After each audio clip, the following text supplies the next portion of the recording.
untuk mensupport supaya Pram dan Sidul menjadi gubernur yang sukses, menuntaskan semua keinginan-keinginan Pram dan Dul, di mana misalnya soal kemiskinan, soal pengangguran, soal kesejahteraan dan seterusnya, itu bisa tuntas.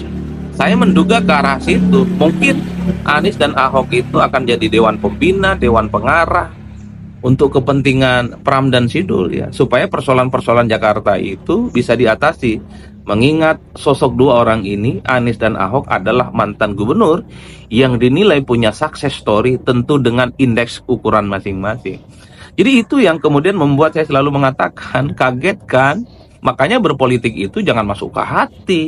Politik itu nggak perlu bawa-bawa iman, nggak perlu bawa ayat-ayat Al-Quran. Politik itu soal menguntungkan atau tidak. Itu yang saya kira menjadi prinsip. Tapi banyak pihak yang kemudian, termasuk saya, itu meraba-raba apa sih sebenarnya argumen yang kemudian mempertemukan antara Anies dan Ahok ya. Ini tentu karena faktor Jokowi, kalau mau jujur ya. Kenapa faktor Jokowi? Ya suka tidak suka, Anies dan Ahok sampai hari ini adalah punya posisi politik yang berseberangan secara diametral dengan Jokowi. Terutama dalam konteks Pilpres 2024 ya. Ahok itu adalah pihak yang kalah dengan mendukung Ganjar Pranowo, dan Anies adalah pihak yang kalah dan dengan kubu perubahan saat itu kalah Pilpres dengan jagoan Jokowi yang mendukung Prabowo dan Gibran. Jadi yang mempertemukan kepentingan politik antara Anies dan Ahok bagi saya itu karena faktor Jokowi. Sepertinya Anies dan Ahok kenapa berkongsi secara politik? Mungkin karena mereka menganggap Jokowi itu adalah common enemy, rival politik bersama, sehingga kerjasama politik ini sangat mungkin dilakukan oleh Ahok dan Anies. Bahkan bukan hanya untuk urusan Jakarta, dan bahkan di kemudian hari Anies, PDIP, dan Ahok sangat mungkin akan terjadi bagaimana chemistry politik itu yang sering terbangun. Bisa kita lihat misalnya dalam Pilkada Jakarta, anak-anak Abah mendukung bagaimana Pram dan Sidul. Begitupun di Jawa Tengah, pemilih-pemilih Anies adalah mereka yang terkonfirmasi juga mendukung jagoan dari PDIP, Andika Perkasa sama Hendi saat itu. Jadi apa yang terjadi pada Ahok dan Anies bisa saja ini menjadi ajang konsolidasi politik antara pendukung Anies dan pendukung Ahok. Tapi saya menduga kenapa ini terjadi konsolidasi, kenapa terjadi rekonsiliasi politik antara Anies dan Ahok. Ya karena ada titik temu. Anies dan Ahok mewakili gerbongnya masing-masing adalah mereka yang secara deklaratif berseberangan secara politik dengan Jokowi. Wajar kan kalau kemudian Jokowi tidak hadir kemarin dalam perayaan pergantian tahun baru, karena yang diundang semua mantan gubernur, Jokowi tidak hadir. Ini kan menjadi penebal bahwa sebenarnya Anies dan Ahok beda kubu dengan Jokowi, dan ini akan berlangsung cukup lama. Oleh karena itu, kembali lagi ya, alasan-alasan kenapa Anies dan Ahok bertemu, ya karena ini ada faktor kepentingan bersama, bahwa anak Abah dan Ahoker saat ini sama-sama memiliki iman politik yang sama. Kaget kan?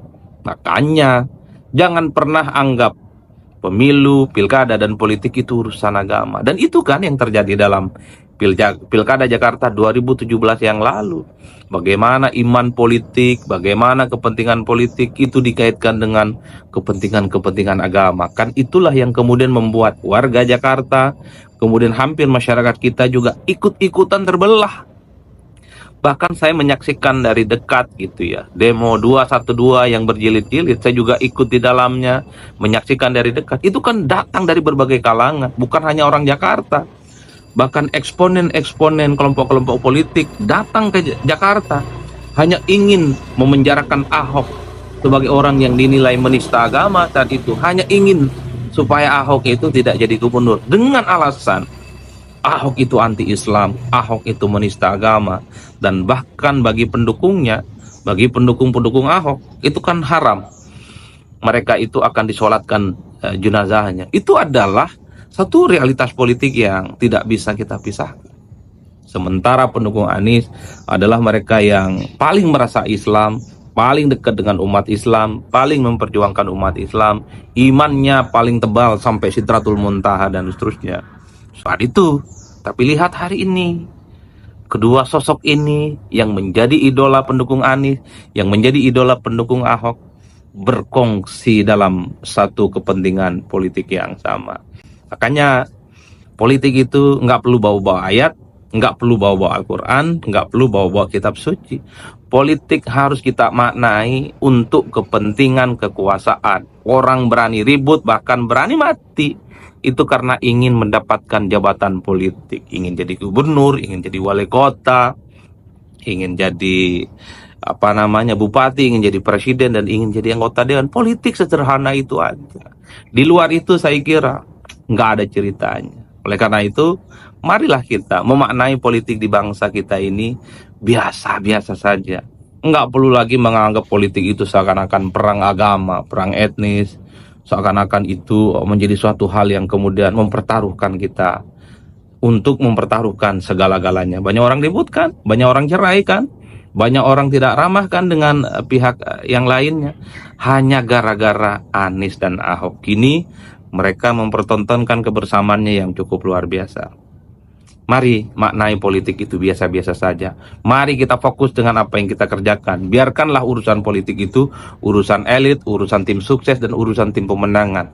Kita sebagai warga negara menganggap politik itu ala kadarnya. Dukung orang, datang ke TPS, kalah menang, ya sudah, itu urusan mereka. Kita fokus dengan kehidupan kita, bekerja, masuk kantor, dapat uang, pikirkan keluarga besar kita bersama. Saya kira di situ bagaimana kita supaya indah memasuki hidup di tahun baru 2025. Salam politik Syai'un Syai'un. Terima kasih. Ya, halo teman-teman, selamat datang lagi di channel ini. Salam inspirasi, salam NKRI, harga mati.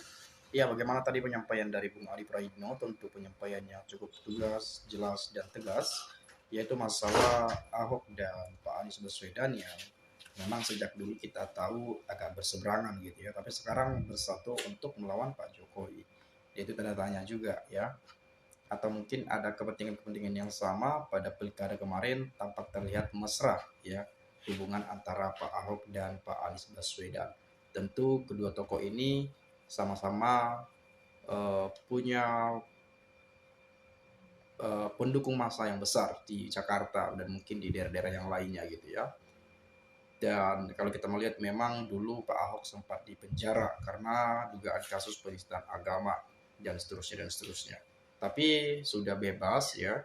Dan kemudian ternyata beberapa hal yang kita ketahui ketika Pak Ahok dipenjara, Pak Ahok pernah juga membongkar di salah satu podcast ya, uh, disuruh ke luar negeri untuk sembunyi sementara itu karena untuk ya memenangkan Pak Jokowi di kontestasi Pilpres 2000 berapa tuh kemarin ya.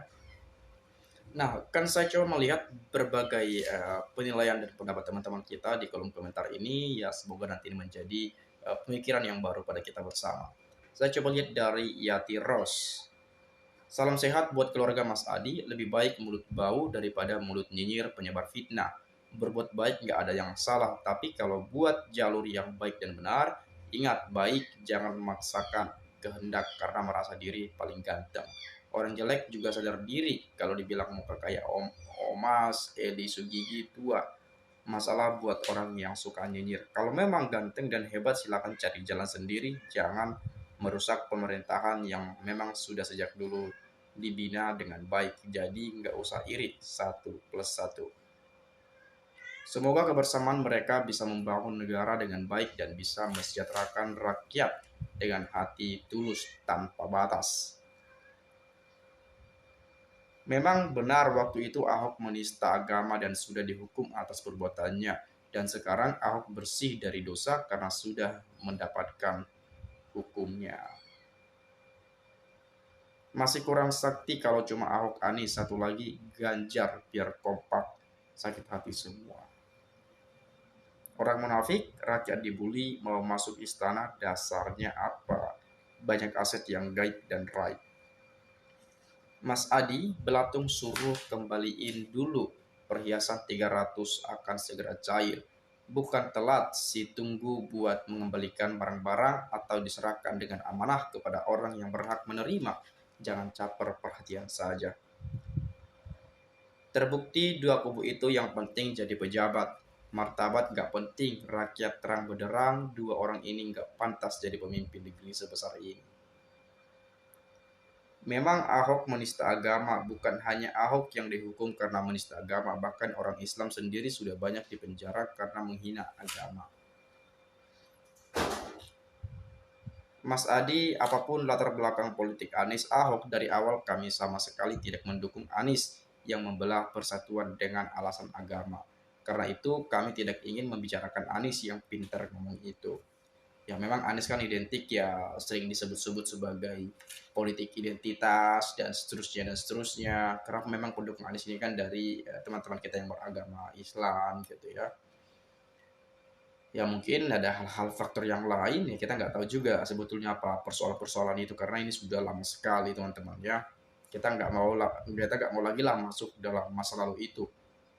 Ya kita lebih fokus menata masa depan ini dengan baik. Ya melihat kondisi-kondisi memprediksi ke depan bakal apa kejutan-kejutan yang akan terjadi. Nah kemudian namun dengan latar belakang keduanya saat ini ketika Jakarta terendam banjir kami jadi rindu kepada Ahok dan jadi teringat masa ketika Ahok menjadi gubernur di Jakarta. Dari sana kami melihat kerja Ahok, Ahok dicintai masyarakat Jakarta. Ya di sana itu membuat kesimpulan hanya Ahok yang difitnah oleh Anies itu yang mampu mengurus Jakarta. Sedangkan Anies, lalu apa kelebihan Anies? Allah menunjukkan itulah sifat asli seseorang yang sebenarnya. Bahkan Pak Jokowi pun dikhianati sama Ahok.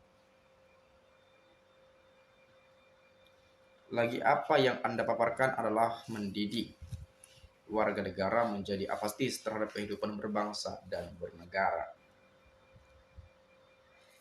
Untuk Mas Adi Praitno, sekedar renungan dari orang tua dan ini untuk orang yang beragama dan bernegara. Jabatan memang adalah tujuan dari politik, tapi politik bisa untuk berbuat kebaikan dan beramal baik untuk membangun negeri ini menjadi terpandang di mata dunia. Tapi jika pemimpin yang kita pilih orang yang tidak beretika dan nauzubillah himin jalik ya, tidak beragama, maka jangan anggap politik itu biasa-biasa saja. Karena pejabat dari hasil politik yang buruk akan bisa menjual laut dan tanah air seisinya. Sebetulnya masih banyak yang ingin saya sampaikan di sini. Untuk saat ini cukup segini dulu agar jadi renungan buat Mas Adi Praitno. Apakah politik biasa-biasa saja? Tidak untuk membangun bangsa dan negara. Tolong sekali. Anies dan Ahok harus cukup jadi gubernur saja. Mereka itu banyak gaya dan narasi. Benar Mas Adi. Jadi masyarakat Indonesia jangan terus fanatik dengan partai atau calon yang biasa-biasa saja. Jangan karena fanatik dengan partai atau calon kita di bawah berantem dan terpecah, sedangkan di atas mereka ngopi bareng, mikir kekuasaan. Toh mereka nggak kenal kita. Ayo Indonesia tetap bersatu, jaga persaudaraan. Ya ini kadang-kadang saya apa ya, sering sekali saya berbicara kalau ingin mendukung atau jadi pendukung seseorang jangan terlalu fanatik-fanatik banget gitu ya. Kalau untuk memuji jangan terlalu puji-puji banget ya.